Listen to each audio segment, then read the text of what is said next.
دن بدن کھلنے لگا ہے نعمت الاسلام یہ۔ بسم اللہ الرحمن الرحیم۔ صرف 5 منٹ کا مدرسہ قرآن و حدیث کی روشنی میں 231واں دن 21 شعبان المعظم۔ نمبر 1، اسلامی تاریخ۔ حضرت حذیفہ بن یمان رضی اللہ عنہ۔ حضرت حذیفہ بن یمان رضی اللہ عنہ بنو غطفان کے خاندان سے تعلق رکھتے تھے۔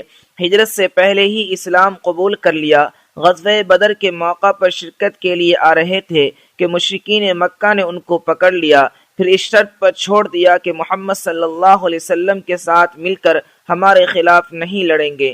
چنانچہ اس شرط کی وجہ سے رسول اللہ صلی اللہ علیہ وسلم نے شریک ہونے کی اجازت نہیں دی۔ انہیں صاحب سر یعنی رسول اللہ صلی اللہ علیہ وسلم کے رازداں صحابی ہونے کا شرف حاصل ہے۔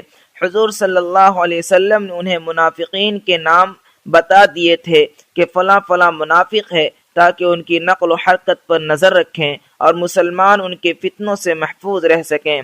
اسی طرح غزوہ خندق کے موقع پر رسول اللہ صلی اللہ علیہ وسلم نے انہیں مشرکین کی خبر لانے کے لیے بھیجا اور اس کے بدلے میں جنت کی خوشخبری سنائی۔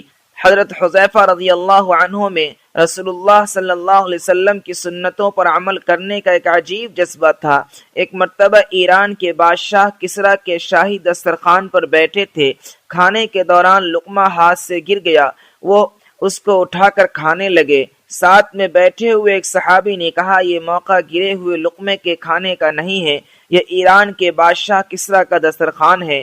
انہوں نے اس کو بڑا عمدہ جواب دیتے ہوئے فرمایا، تو کیا میں ان بے وقوفوں کی وجہ سے اپنے پیارے رسول صلی اللہ علیہ وسلم کی سنت کو چھوڑ دوں؟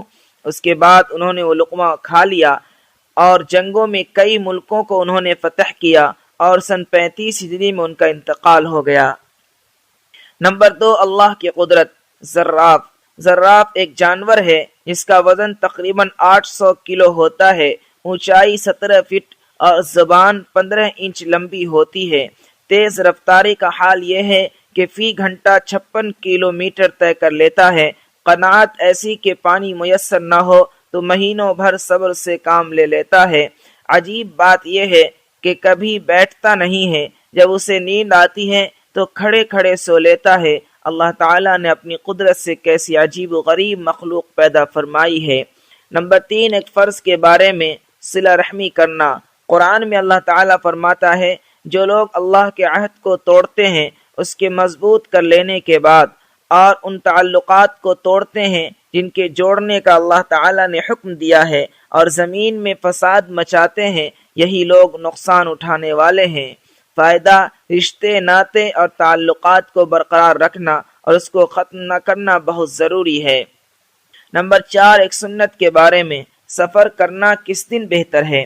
حضرت کعب بن مالک رضی اللہ عنہ سے روایت ہے کہ رسول اللہ صلی اللہ علیہ وسلم کو جمعرات کے دن سفر کرنا پسند تھا۔ نمبر 5، ایک اہم عمل کی فضیلت۔ اشراق کی 2 رکعت۔ رسول اللہ صلی اللہ علیہ وسلم نے فرمایا، جو شخص فجر کی نماز کے بعد اپنی جگہ بیٹھا رہا یہاں تک کہ اشراق کی 2 رکعت پڑھ لے اور اچھی بات کے علاوہ کوئی بات نہ کرے تو اس کے گناہ معاف کر دیے جائیں گے، اگرچہ سمندر کے جھاگ سے زیادہ ہو۔ نمبر 6، گناہ کے بارے میں احسان جتانے کا انجام۔ رسول اللہ صلی اللہ علیہ وسلم نے فرمایا، والدین کا نافرمان، شرابی اور احسان جتانے والا، یہ تینوں قسم کے لوگ جنت میں داخل نہیں ہوں گے۔ نمبر 7، دنیا کے بارے میں دنیا میں زیادہ کھانے کا انجام۔ ایک شخص نے رسول اللہ صلی اللہ علیہ وسلم کے پاس ڈکار لی تو رسول اللہ صلی اللہ علیہ وسلم نے فرمایا، ہمارے سامنے ڈکار مت لو، اس لیے کہ قیامت کے دن سب سے زیادہ بھوکا وہ شخص ہوگا جو دنیا میں زیادہ پیٹ بھرتا ہے۔ نمبر 8، آخرت کے بارے میں نیک بندوں کا جنت میں احترام۔ قرآن میں اللہ تعالیٰ فرماتا ہے، یہ مقرب بندے آرام کے باغوں میں ہوں گے۔ ان مقرب بندوں کا ایک گروہ اگلے لوگوں میں سے ہوگا اور تھوڑے لوگ پچھلے لوگوں میں سے ہوں گے۔ وہ لوگ سونے کے تاروں سے بنے ہوئے تختوں پر تکیے لگائے آمنے سامنے بیٹھے ہوں گے اور ہمیشہ ایک ہی عمر کے لڑکے ان کی خدمت کے لیے کٹورے، لوٹے اور بہتی ہوئی شراب کے جام لے کر گشت لگا رہے ہوں گے، جس شراب سے نہ ان کو درد ہوگا اور نہ عقل میں خرابی آئے گی۔ نمبر 9، طب نبوی سے علاج، شراب سے علاج کی ممانعت۔ ایک شخص نے رسول اللہ صلی اللہ علیہ وسلم سے شراب کے بارے میں سوال کیا تو آپ صلی اللہ علیہ وسلم نے اس کے استعمال سے منع فرمایا۔ پھر وہ شخص کہنے لگا کہ ہم دوا کے طور پر اس کو استعمال کریں گے، تو آپ صلی اللہ علیہ وسلم نے فرمایا یہ دوا ہے ہی نہیں بلکہ بیماری ہے۔ نمبر 10، قرآن کی نصیحت۔ قرآن میں اللہ تعالیٰ فرماتا ہے، اے ایمان والو تم اپنی جانوں کی فکر کرو، جب تم ہدایت پر ہوگے تو کوئی گمراہ شخص تمہیں نقصان نہیں پہنچا سکتا، تم سب کو اللہ ہی کے پاس لوٹ کر جانا ہے، پھر وہ تم کو ان سب کاموں سے باخبر کر دے گا جو تم کیا کرتے تھے۔